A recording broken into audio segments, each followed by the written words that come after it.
Hoy quería hablaros de un tema bastante controvertido, pero también bastante fácil de clarificar. Y es, ¿existen efectos secundarios, efectos colaterales, adversos, contraindicaciones o en suma peligros en el uso de las flores de Bach?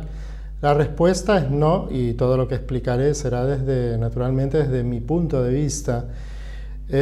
Cuando comparamos algo relativamente nuevo en el curso del tiempo, como son las flores de Bach, no tenemos casi más remedio porque es el funcionamiento un poco de la mente, que comparar con patrones preexistentes. Esto es lo que ha ocurrido, por ejemplo, en el tema de las flores de Bach, las esencias florales. Si las comparamos con el modelo farmacológico, del cual provienen todos estos conceptos que he dicho previamente, que no son sinónimos, ¿no? Si hablamos de efectos colaterales, adversos, secundarios, contraindicaciones, incluso incompatibilidades, son conceptos que vienen más propiamente de la farmacología. Bien, el tema es que no podemos aplicar un modelo farmacológico al modelo de las flores de Bach. ¿Por qué?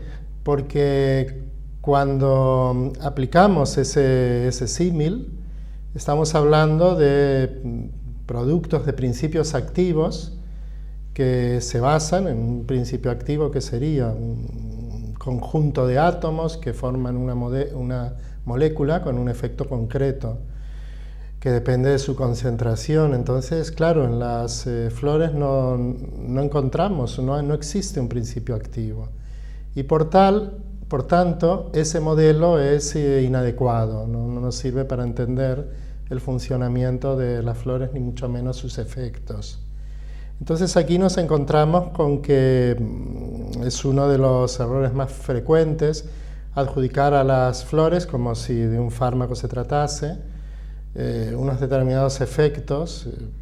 Por ejemplo, para poner un caso muy claro, un efecto secundario, un efecto adverso, por ejemplo, sería el diclofenaco sódico, que es el famoso Voltaren, es un excelente antiinflamatorio. El problema que tiene es que es muy lesivo, muy erosivo para la mucosa gástrica, puede generar úlceras, por eso normalmente se asocia a un protector gástrico. Ese no es un efecto terapéutico, de hecho el diclofenaco sódico no está hecho para taladrarte el estómago, ni muchísimo menos.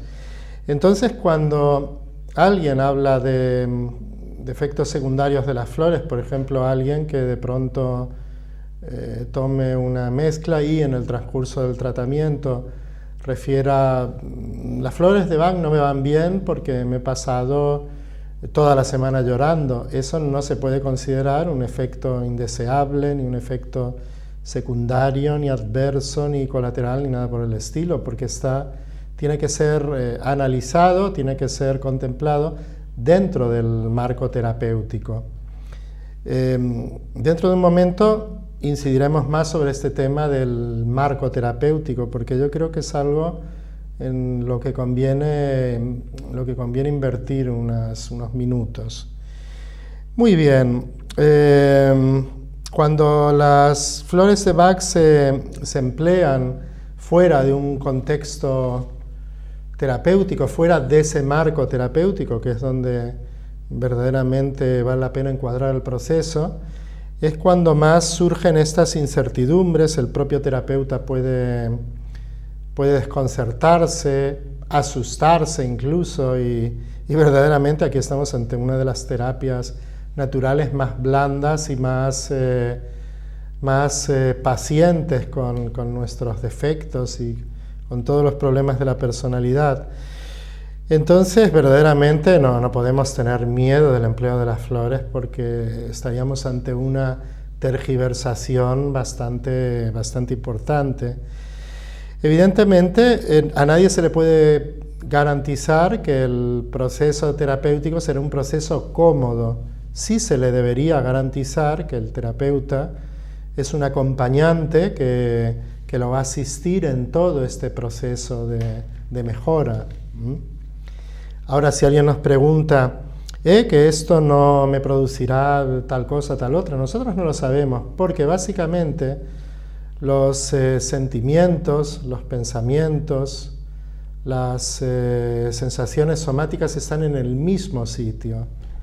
Entonces, cualquier tipo de cambio, cualquier tipo de cosa que ocurra en nuestra vida, tiene una repercusión, ya repito, en nuestros pensamientos, en nuestras emociones, en nuestros sentimientos y en nuestras sensaciones corporales.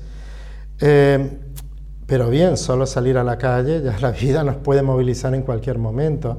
Yo creo que es un sesgo, un error atribuir todo lo que va a ocurrir en el proceso terapéutico a tal o cual flor que empleemos. Eso evidentemente es algo totalmente desajustado. Muy bien, hay muchos mitos, muchas leyendas en torno a determinadas flores que intentaré aclarar en la medida de mis posibilidades lo más posible. Pero volviendo al tema del marco terapéutico, hay una gran diferencia entre dar y tomar flores y entre la terapia floral. Cuando hablamos de la terapia floral, hablamos de que hemos construido un marco terapéutico adecuado, donde la terapia es en un espacio, con unos objetivos, temporizada, con unos tiempos, con unas visitas pautadas, con unas tomas pautadas, que serán motivo de otro vídeo.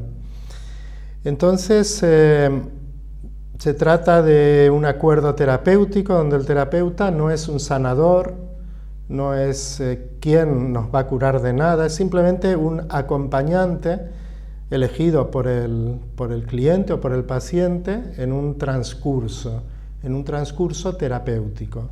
Es muy importante la idea de la figura del terapeuta como un acompañante. Es un acompañante, él tiene su trayectoria, el cliente tiene la suya, y hay ahí un acuerdo donde el cliente es absolutamente autónomo.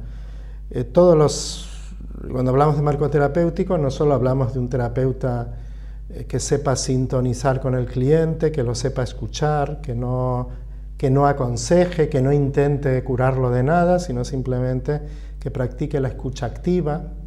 La entrevista es importantísima.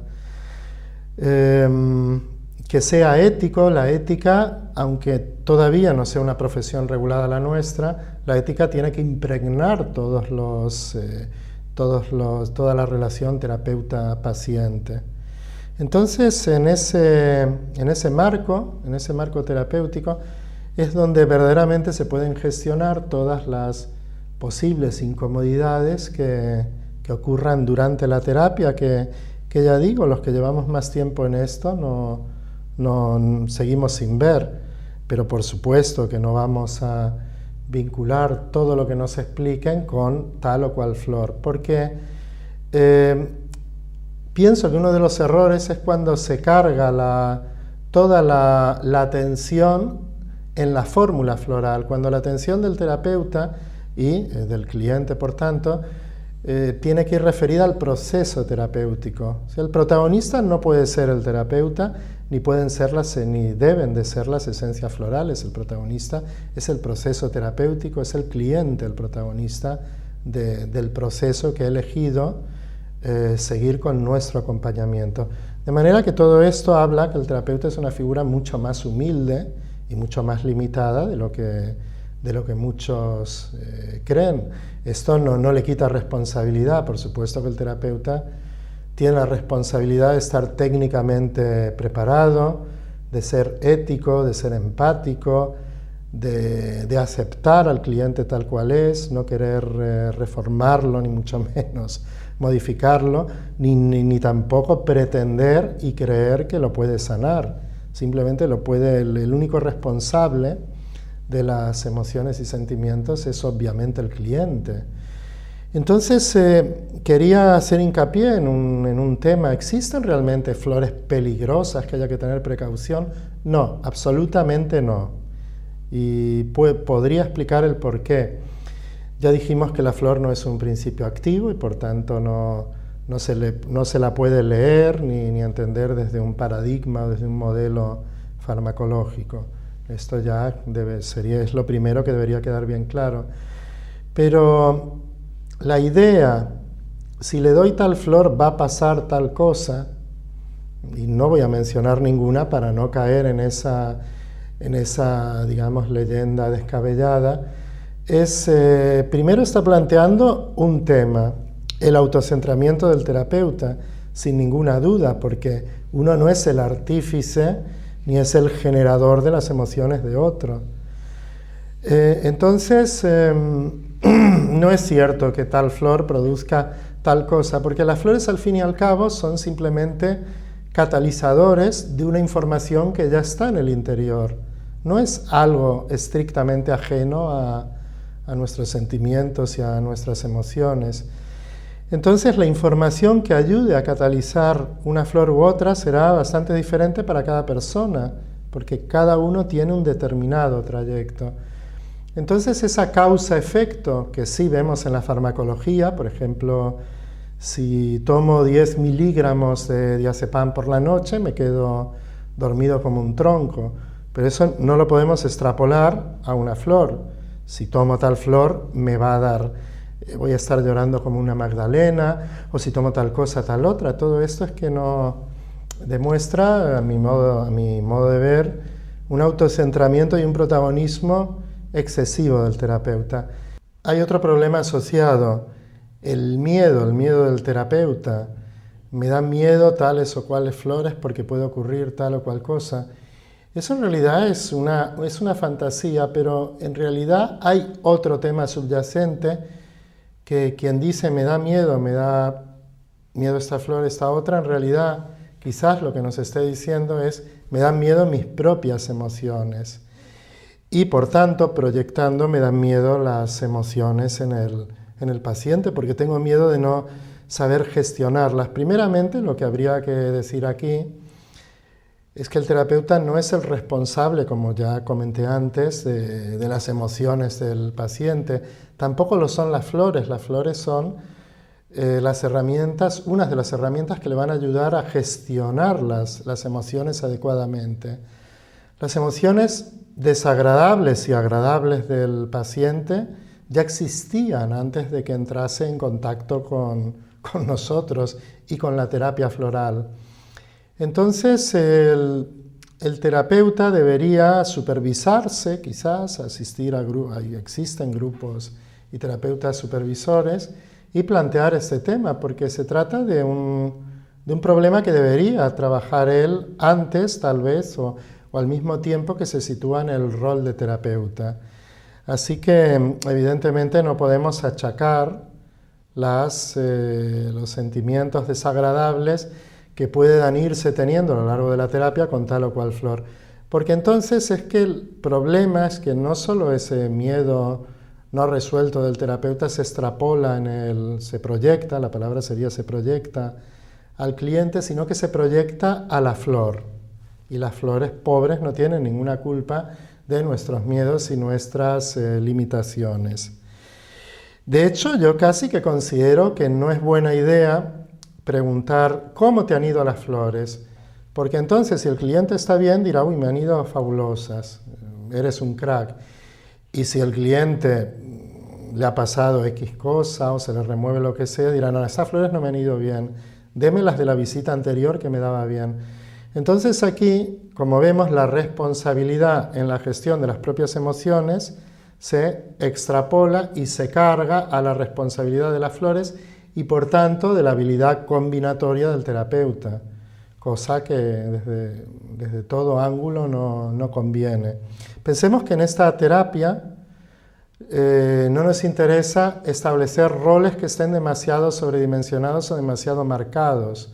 Aquí no se trata del que sabe y el que no sabe, el que prescribe, porque es el que sabe, el sanador y el sujeto pasivo que es el receptor. Aquí está el acompañante y sería un error situarnos en un rol que hemos criticado tantas veces del paciente y el médico alópata. Entonces nosotros no podemos reproducir el mismo error en la relación con con nuestros pacientes.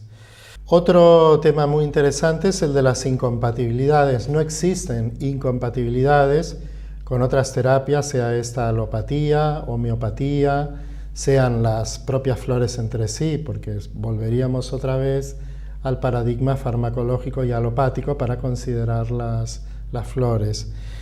Da lo mismo que uno esté tomando psicofármacos, no es cierto que no actúen las flores, sino que las flores actúan en su carril, digamos. Es absolutamente compatible con la homeopatía, para los terapeutas florales no representa ningún problema. Y no existen flores antagónicas, porque esto sería otra vez hablar de un fármaco que no se puede combinar con otro fármaco, y esto ya os he hablado hace un momento. Todas se pueden mezclar con todas, está clarísimo. Bien, también una cosa que me gustaría aclarar, que esto no es das las flores y hasta que no viene el cliente, 3 semanas, 4 semanas, la función del terapeuta deja de existir.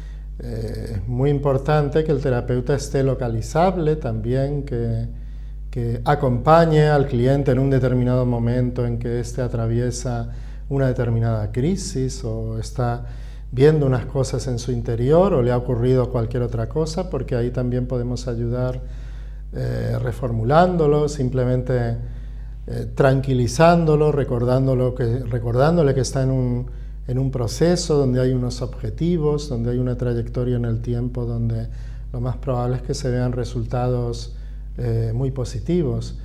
De manera que el terapeuta, desde mi modo de ver, tiene que ser una figura, no un técnico que lo sabe todo, sino una figura accesible, un acompañante empático en este proceso y respetar el ritmo del cliente en su proceso.